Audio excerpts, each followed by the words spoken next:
ಮುಖ್ಯವಾಗಿ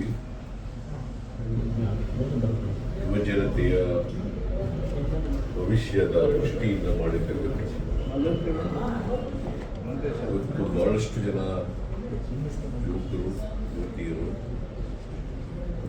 ಮಾದಕ ವಸ್ತು ಅವರಿಗೆ ಬಲಿಯಾಗಿ ತಮ್ಮ ಭವಿಷ್ಯವನ್ನು ಹಾಳು ಮಾಡ್ಕೊಳ್ತಕ್ಕಂಥ ಅನೇಕ ಸನ್ನಿವೇಶಗಳನ್ನು ನಾವು ನೋಡ್ತಾ ಇದ್ದೀವಿ.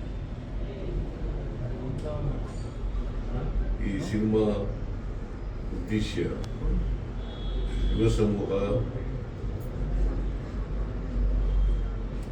ಈ ಡ್ರಗ್ಸ್ ಹಾವಳಿ ಇದರಿಂದ ದೂರ ಇದ್ದು ತಮ್ಮ ಭವಿಷ್ಯವನ್ನು ರೂಪಿಸ್ಕೊಳ್ಬೇಕು ಅಂತಕ್ಕಂಥ ಸದುದ್ದೇಶದಿಂದ ಮಾಡಿರ್ತಕ್ಕಂಥ ಸಿನಿಮಾ. ಅದು ಸಫಲ ಆದರೆ ಸಿನಿಮಾ ಮಾಡೋದಕ್ಕೆ ಸಾರ್ಥಕ ಆಗ್ತದೆ ಅಂತೇಳಿ ನನಗನ್ಸುತ್ತೆ.